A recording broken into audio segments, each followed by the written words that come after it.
పోల్చే సందర్భంలో ఎక్కడ వేసిన గొంగళి అక్కడే ఉంది అని అంటారు.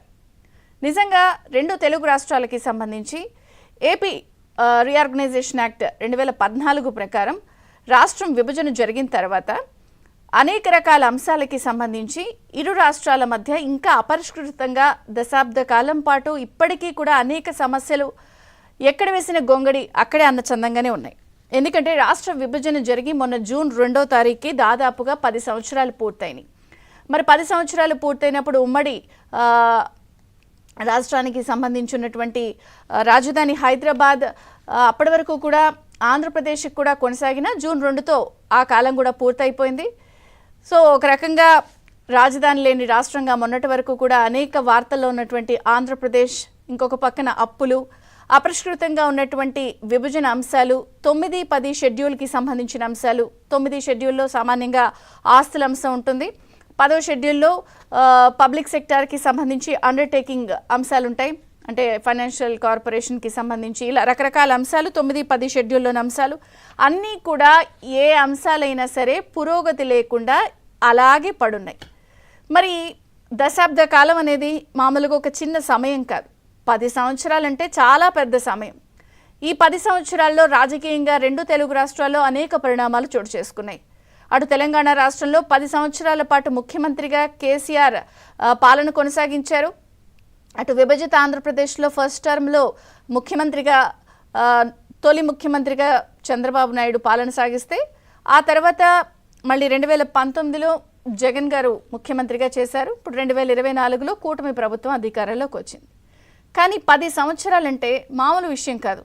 మరి అక్కడ సంబంధ బాంధవ్యాలు లేవా అంటే తెలంగాణలో కేసీఆర్ గారికి మొన్నటి వరకు ఉన్నటువంటి జగన్ గారికి చాలా అవినాభావ సంబంధం ఉంటుంది. ఎప్పుడు చూసినా ఇద్దరు కూడా ఆహా నువ్వు ఇంద్రుడు అంటే నువ్వు చంద్రుడివి, నీ ప్రభుత్వం వస్తుందని నా దగ్గర సమాచారం ఉందంటే నువ్వే గెలుస్తావని నాకు తెలుస్తోంది, ఇట్లాంటి స్టేట్మెంట్లే తప్ప రండి కూర్చుందాం, ఇలా 9, 10 అంశాలకి సంబంధించిన విభజన అంశాలు మాట్లాడుకుందాం, లేకపోతే బకాయిలు ఇలా ఉన్నాయి, అవన్నీ వస్తే రాష్ట్రం ఆర్థిక లోటులో ఉంది, ఈ అంశాలు పరిష్కృతం అవుతాయి అన్న అంశాలు కానీ ఎక్కడా కూడా నిజంగా చెప్పాలంటే కేసీఆర్ని జగన్ గురు శిష్యులను పోలుస్తూ ఉంటారు. మరి ఆ గురు శిష్యులు ఈ 10 సంవత్సరాల పాటు ఎక్కడా కూడా ఆయన 10 ఏళ్ళున్నా కూడా ఇక్కడ ఉన్నా కూడా సామాన్యంగా రెండు రాష్ట్రాలకు సంబంధించిన ముఖ్యమంత్రుల మధ్య చక్కటి బంధం ఉన్నప్పుడు పరిష్కారం అయినటువంటి సమస్యలు చాలా తేలిగ్గా అయిపోతాయి. ఒకవేళ ఇద్దరు డిఫరెన్స్ ఆఫ్ ఒపీనియన్తో ఉంటే అదిగో ఒక రాష్ట్రాన్ని తాకట్టు పెట్టేశారు, లేదా వీళ్ళకి లబ్ధి చేకూర్చారు, లేదా ఎవరి ఈగోస్ వాళ్ళకు ఉంటాయి. కానీ మరి ఇద్దరు ఉన్నప్పటికీ కూడా ఎటువంటి అంశాలు పరిష్కారం కాకపోగా ఇంకా బిల్డింగ్స్ హ్యాండ్ ఓవర్ చేసేసి అన్ని మీరే ఉంచేసుకోండి అని జగన్ గారు వ్యవహరించిన అంశం కూడా అప్పట్లో చాలా వివాదాస్పదంగా మారింది. అలాగే గిర్రున 10 సంవత్సరాల కాలం తిరిగిపోయింది. సో ఇప్పుడు తెలంగాణ రాష్ట్రంలో ముఖ్యమంత్రిగా రేవంత్ రెడ్డి బాధ్యతలు స్వీకరించారు. అలాగే ఇక్కడ మొన్నటి జరిగినటువంటి అసెంబ్లీ ఎన్నికల్లో ఆంధ్రప్రదేశ్ ముఖ్యమంత్రిగా చంద్రబాబు నాయుడు బాధ్యతలు స్వీకరించారు. మరి ఆ గురు శిష్యులు దిగిపోయారు. ఈ గురు శిష్యులు రెండు తెలుగు రాష్ట్రాలని బాధ్యతలు స్వీకరించిన నేపథ్యంలో మరి ఇప్పుడు ఒక అడుగు ముందుకు పడింది. అదేమిటంటే రేవంత్ రెడ్డికి తెలంగాణ రాష్ట్ర ముఖ్యమంత్రి రేవంత్ రెడ్డి గారికి ఆంధ్రప్రదేశ్ సీఎం చంద్రబాబు నాయుడు గారు ఒక లెటర్ రాశారు.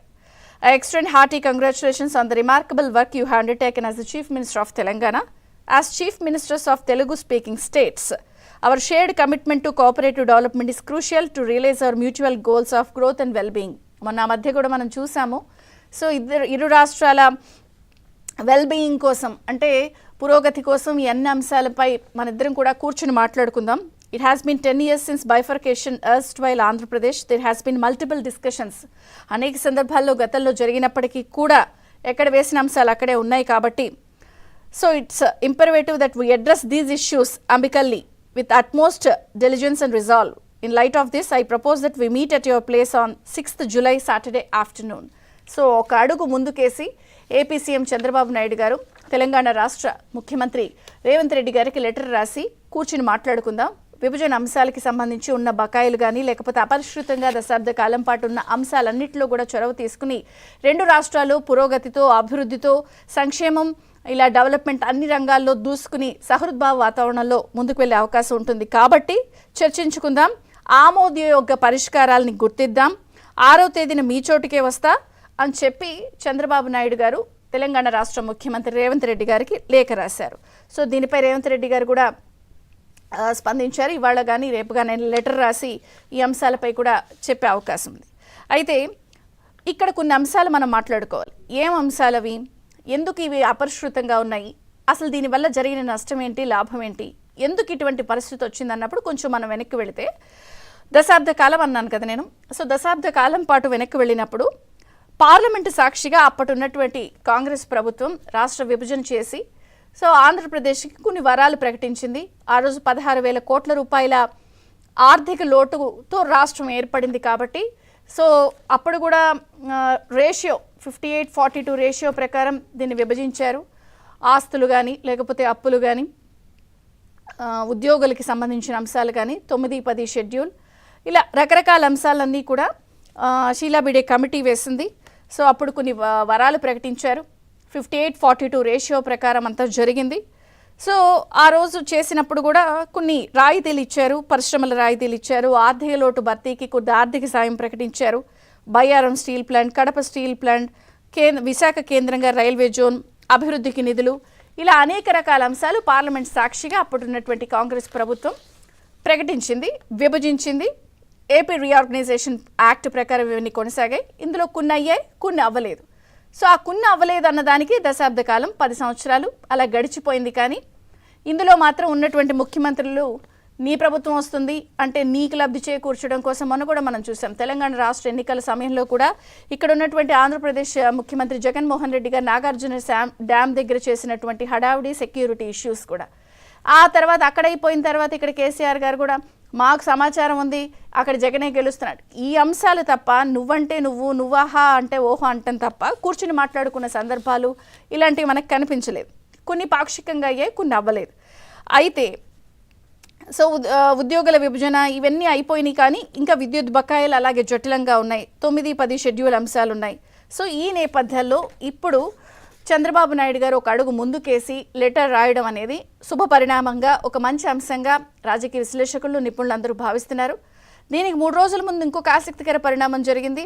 సో తెలంగాణ రాష్ట్ర గవర్నర్ రాధాకృష్ణన్ గారు అమరావతి పర్యటన నేపథ్యంగా ఏపీ వెళ్ళి చంద్రబాబు నాయుడు గారితో భేటీ, ఈ అంశాలన్నిటిపై ఆయన కూడా ఇద్దరి మధ్య చొరవ వచ్చింది.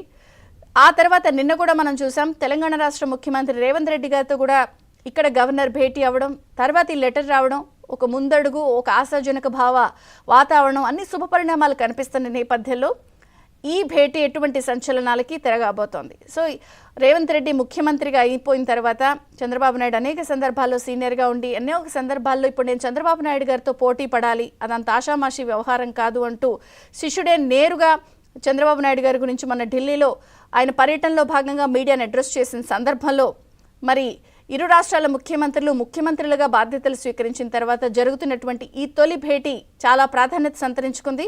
మరి అపరిష్కృతంగా ఉన్నటువంటి సమస్యలు పరిష్కారం దిశగా ఎటువంటి అడుగు ముందుకు వెళ్తుంది? పెండింగ్లో ఉన్న సమస్యలన్నీ పరిష్కారం అవుతాయా? మరి ఇందులో కేంద్రంలో ఉన్నటువంటి బీజేపీ ప్రభుత్వం పెద్దన్న పాత్ర పోషించి ఇద్దరివి సమస్యని పరిష్కరిస్తుందా? మాట్లాడుకుందాం. దాని లెటర్ రాసిన నేపథ్యంలో ఎటువంటి సంచలనాలకి తెరలేవబోతోంది?